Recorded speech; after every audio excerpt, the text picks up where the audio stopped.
राज्यातल्या या 16+1 पोटनिवडणूक अशा 17 स्थानिक स्वराज्य संस्थांच्या निवडणुकीमध्ये महायुती म्हणून या निवडणुकीला सामोरं जाण्याचा निर्णय देशपातळीवरती एनडीएचे नेते आदरणीय अमितभाई शाह यांच्या नेतृत्वाखाली घेण्यात आला.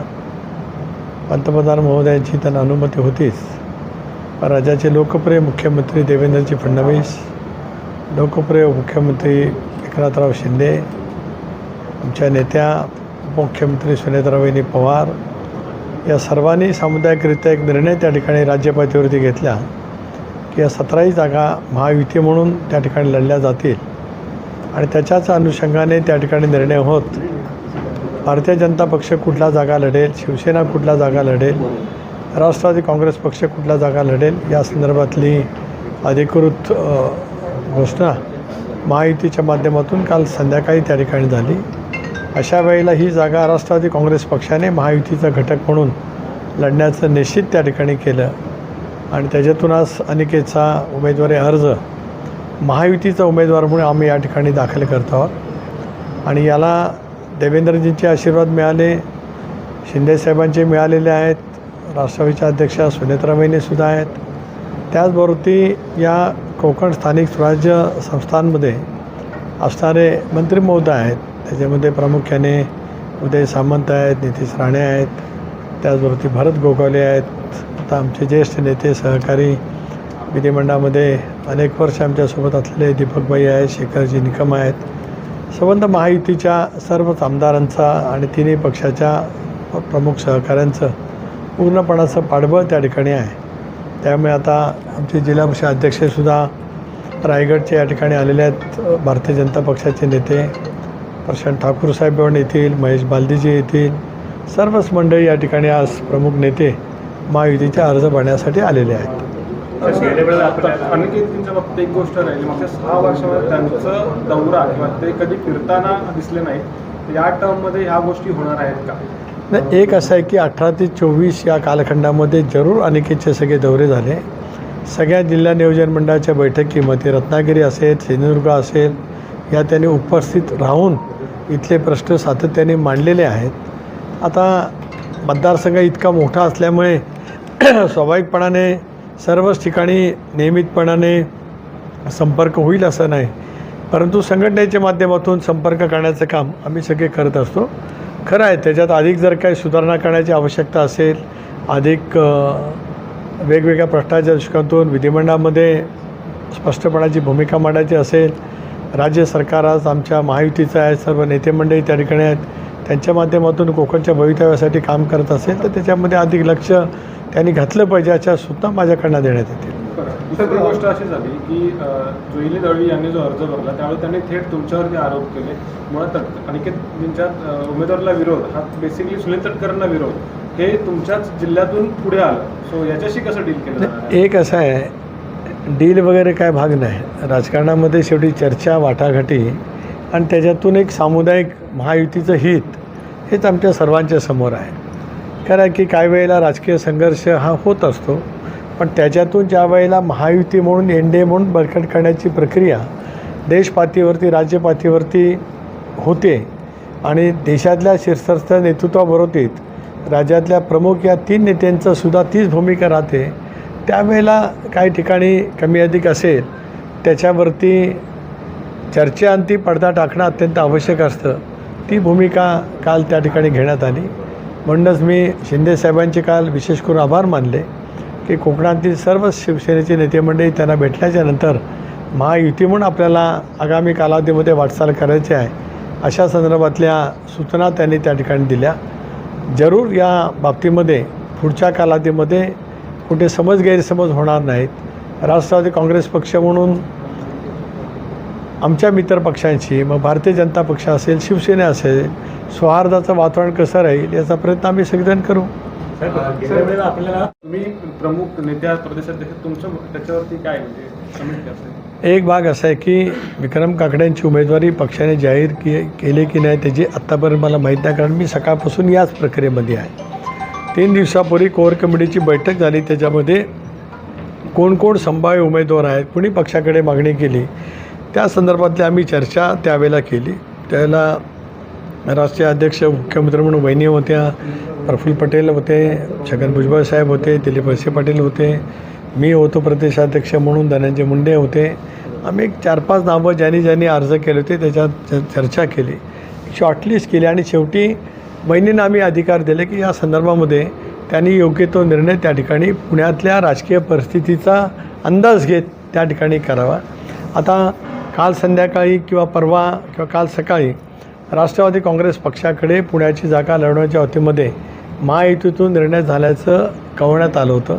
परंतु मी ह्या संबंधच या मतदारसंघातल्या प्रक्रियेमध्ये असल्यामुळे मी रायगड आणि मग काल रात्री रत्नागिरीला आलो. माझं काही बोलणं झालं नाही, पण शेवटी पक्ष नेतृत्व एखाद्या बाबतीमध्ये कॉन्शियसली निर्णय घेत असतं, तो निर्णय घेतला असेल. पण गेल्या काही दिवसांना पक्षातली घटनाकडे बघितलं तर पार्थ पवार आधी जोरात पळत आहेत असं वाटत नाही.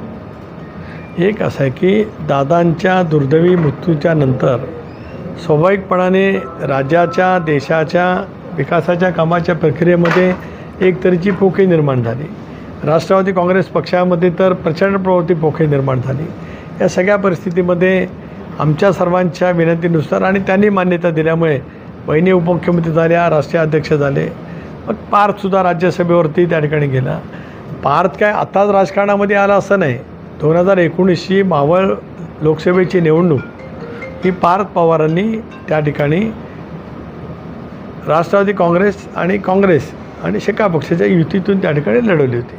त्यांना यश मिळालं नव्हतं खरं आहे, पण याचा अर्थ त्यांनी राजकारणातला प्रवेश त्यांचा त्या कालावधीमध्ये झाला होता.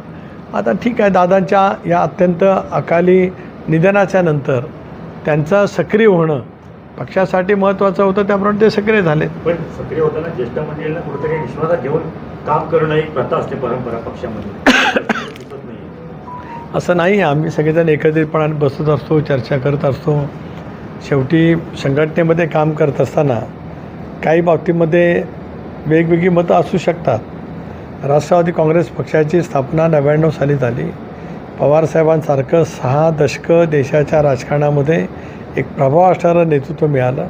पण त्यावेळीपासूनसुद्धा स्वर्गीय चव्हाणसाहेबांच्या विचारावरती पक्ष चालणारा असल्यामुळे, शिवशाहू फुले आंबेडकरांची सामाजिक क्षमतेवरती आम्ही वाटचाल करत असल्यामुळे पक्षामध्ये लोकशाहीच्या माध्यमातून निर्णय घेतले जायचे. त्यामुळे साहेबांचीसुद्धा निर्णय घेण्याची पद्धती प्रक्रिया तशीच होती.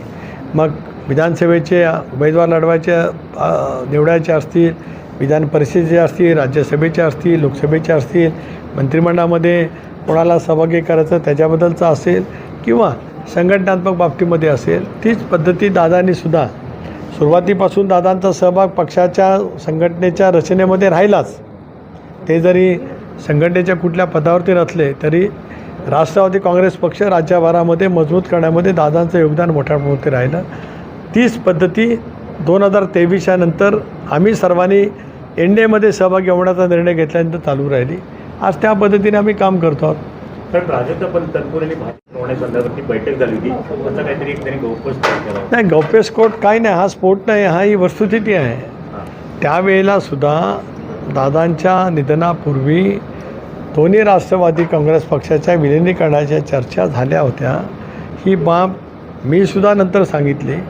कुठल्या बैठकीला मी उपस्थित नव्हतो, परंतु बैठकीतल्या चर्चेचा तपशील दादांच्याकडून मला समजत येत होता किंवा सांगितला जात होता आणि एक निर्णयाच्या प्रक्रियेमध्ये आम्ही सामुदायिक कन्सेन्ससमध्ये होतो. त्यामुळे फार मोठं काय गौप्यस्फोट प्राजक्त तनपुरीने केले अशातला का भाग नाही. कारण प्राजक्त असतील किंवा पवारसाहेबांच्या राष्ट्रवादी काँग्रेस पक्षाचे सगळे नेते असतील तर दादा एकटेच या सगळ्याकडं दादा नेते आहे, कमांड होती, त्यामुळे एकटेच त्यांच्याशी चर्चा चालू होती.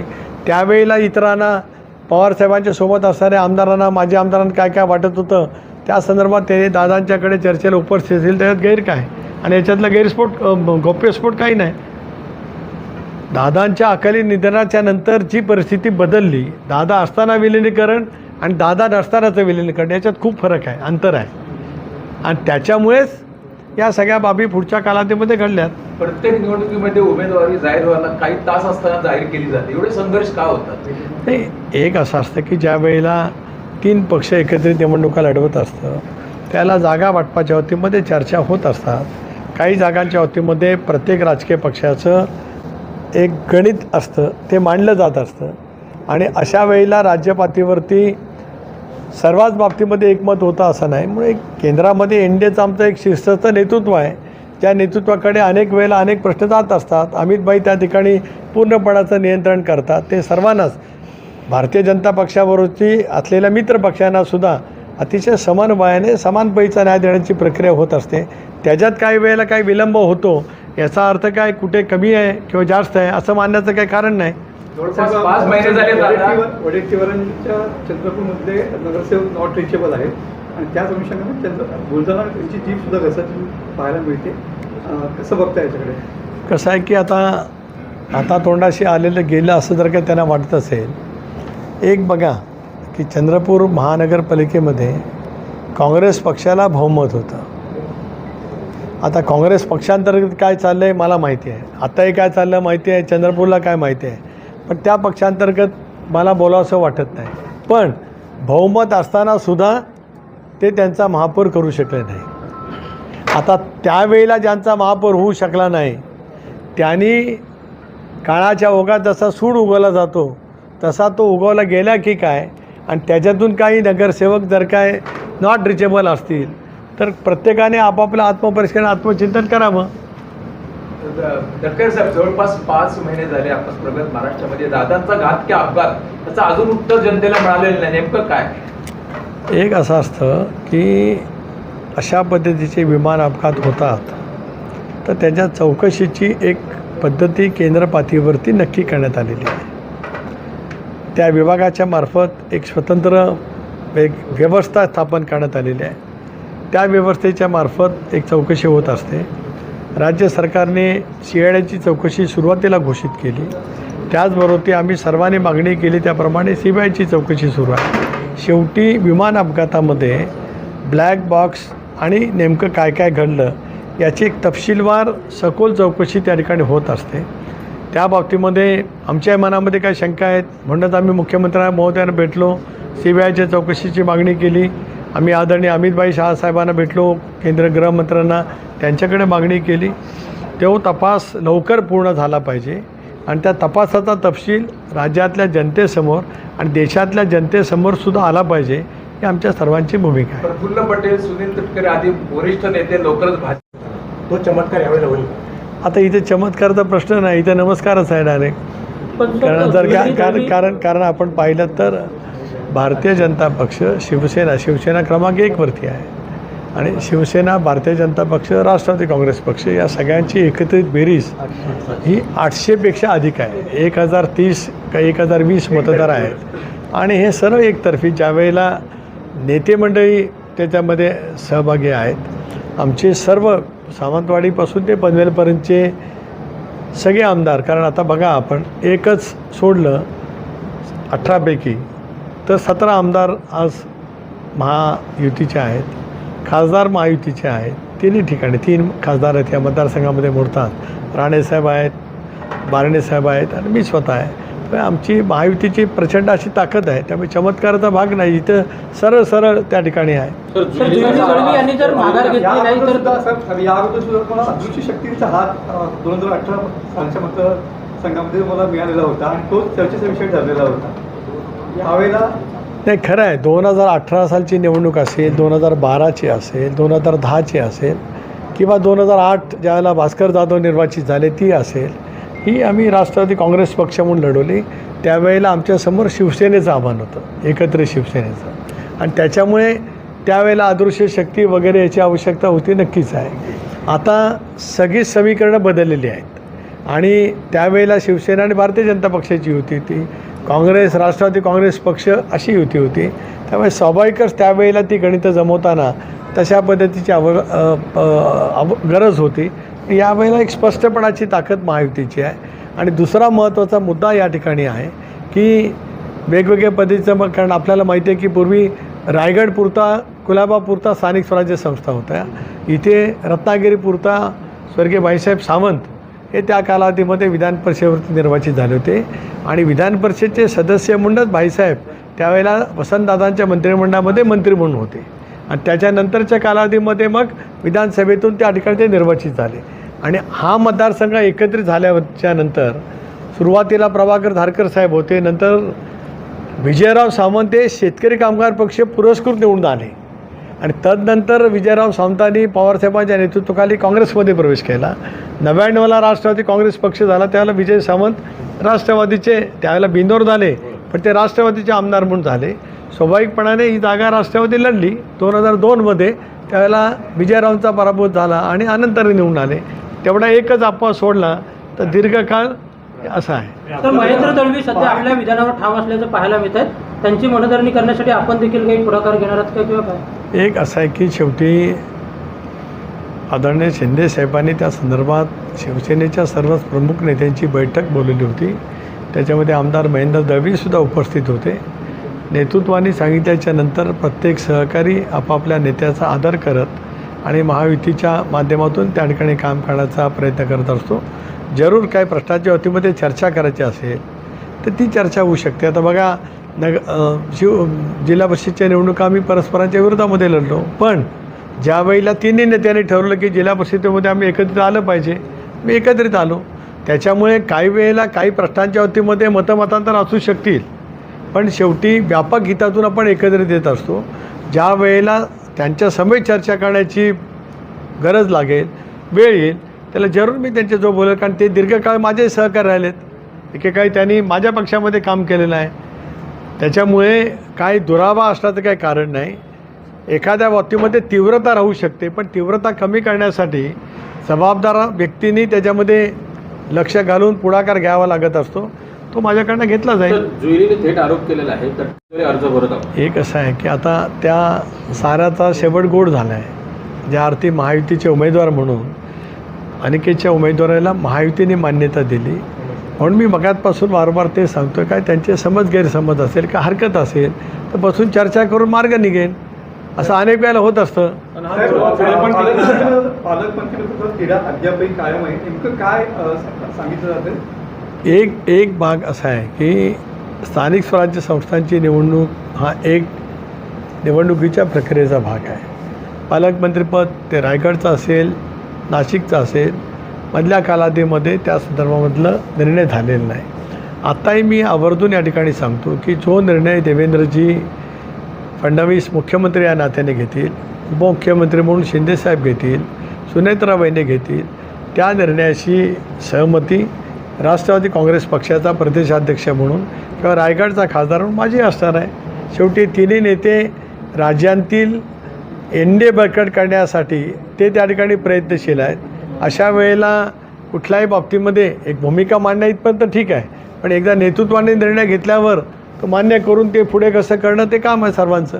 पण की पालकमंत्रीपद गोगावलेंना म्हणजे भरतशेठ गोगावलेंना आणि अनिकेतजींना ही उमेदवारी ही वस्तुस्थिती आहे का, म्हणजे ही तडजोड झालेली? एक असं आहे की या सगळ्या गोष्टीची चर्चा जरूर पुढच्या कालावधीमध्ये होईल. ती या निवडणुकीच्या पुरती सीमित नाही. मी ते सांगितलं की जवळपास गेले 1.5-2 वर्ष रायगड आणि नाशिक या दोन्ही जिल्ह्याचं पालकमंत्रीपद रिक्त आहे. त्या संदर्भातली चर्चा नक्की होईल. आता याच्यामुळे हे असं का, त्याच्यामुळे असं का, हा का मुद्दा नाही. कारण आम्ही आता एनडीए म्हणून ज्यावेळेला काम करतो त्यावेळेला बारीक सारीक काही चर्चा असतात, त्या होतच असतात. पण 2018ची निवडणूक आणि 2026 अनुभव तुम्हाला वेगवेगळे बरेच आले असतील. हो आहेत ना, माझे अनुभव 2000 तसं बघितलं तर 8पासून आहेत. पहिल्यांदा ज्या वेळेला आम्ही निवडणूक लढली त्यावेळेला मी पालकमंत्री होतो रायगडचा. त्याच्या आधी मी रत्नागिरीचा पालकमंत्री म्हणून काम केलं आहे. दीपकबाईंच्या तिकडे मी संपर्कमंत्री म्हणून सुद्धा एकेकाळी तिकडचंही पालकमंत्रीचे 1-3-4 महिन्याकरता होतो. सांगण्याचा मतितार्थ असा आहे की ज्या वेळेला पहिल्यांदा आम्ही निवडणूक झाली 2008मध्ये, त्यावेळेपासूनचं या प्रक्रियेमधला मी एक महत्त्वाचा भाग आहे. त्याच्या आधी विजयराव सावंतांची निवडणूक झाली 2002ला, त्यावेळेलासुद्धा मी राज्यमंत्री किंवा रत्नागिरीचा पालकमंत्री होतो. त्यामुळे या सगळ्या निवडणुकीचा प्रदीर्घ अनुभव असा सोबत आहे. सर फॅक्ट खरं नेमकं काय? बहुतेक आलिमी यांनी ही बातमी पसरवली असेल. धन्यवाद. छोटा प्रश्न. मुंबई उशिरा आल्याच्या नंतर असं होतं, मी अर्धा तास वार्तालाप केलेला आहे. आपण स्वतंत्रपणाने 22 तारखेला येतो इथे निकालाच्या दिवशी, त्यावेळेला अर्धा तास तुमच्यासाठी देतो. निकाल काय एक छोटासा प्रश्न. म्हणून 22 तारखेला येतो, तोपर्यंत आपण जरा वाट बघू. आहे ना. अहो, तो मानगाव आणि ह्याचा प्रश्न सोडवा इकडचं काय वाहतूक कोंडी बघा ना साहेब. एक असं आहे की माणगावच्या बायपासचंही काम चालू आहे, इंदापूरच्या बायपासचे काम चालू आहे. उलट माणगावच्या दालगार फाट्यापासून ते निजामपूरपर्यंतच्या बायपासच्या एकेरी मार्गाची वाहतूकसुद्धा कालपासून आम्ही सुरू करण्याचा प्रयत्न केला आहे. त्यामुळे काम विहित मुदतीमध्ये पूर्ण होईल. धन्यवाद. मी भाजपमध्ये प्रवेश करेन. आता असं आहे की झोप लागलेल्याला आपण उठू शकतो, पण झोपेचं सोंग घेतलेल्याला का आपल्याला किती आपण प्रयत्न केला तर जागा करता येणार नाही. त्यांची दृष्टी किंवा नजरच मोदी साहेबांनी काही निर्णय घेतले नाहीत अशी जर काही ठरलेली असेल, जसं काही वेळ झाल्यावर असतं तसंच, तर त्याला काय इलाज नसतो. पण मोदीजींनी गेल्या 2014 सालापासून देशामध्ये प्रचंड प्रमाणावरती पायाभूत सुविधा निर्माण केल्या, देशाचा GDP वाढवला. आज आपण पाहतो आहोत की जगाच्या पाठीवरती वेगवेगळ्या राष्ट्रांच्यामध्ये किंवा परराष्ट्रीय धोरणांच्यामध्ये त्यांनी जे काही आमूलाग्र बदल केलेत, ते बदल जर का आपण पाहिलेत तर त्या बदलामध्ये भारताची भूमिका ही अत्यंत मजबूत स्थितीमध्ये पाहायला मिळते आहे. याचं कारण दूरदृष्टीपणाने नेतृत्व करणारे नरेंद्र मोदी साहेब हे आज भारताचं नेतृत्व त्या ठिकाणी करतात. संजय राऊतांचं काय झालं आहे की अलीकडे 2-3 वर्षामध्ये ह्या सगळ्या घडामोडीच्या नंतर त्यांच्या मानसिकतेवरती परिणाम झाला आहे. मी अधिक काय नाही बोलणार, कारण त्यांची तब्येत ठीक नाही. मला माहीत आहे की त्यांना गंभीर आजाराने, गंभीर व्याधीने ते आजारी आहेत, त्यामुळे त्या पद्धतीची मी टीका करणार नाही. पण अशा वेळेला थोडंसं त्यांचं मानसिक संतुलन कमी अधिक होत असतं. तरी पण त्यांची तब्येत लवकर बरी हो ही बहिरी मातेच्या चरणी माझी प्रार्थना आहे. साहेब, विधान परिषद यूट्यूबवर सुद्धा रायगड टाइम्स सर्च करा आणि पहा रायगडच्या कानाकोपऱ्यातील प्रत्येक बित्तम बातमी. आणि हो, लगेच सबस्क्राईब बटनवर क्लिक करायला विसरू नका.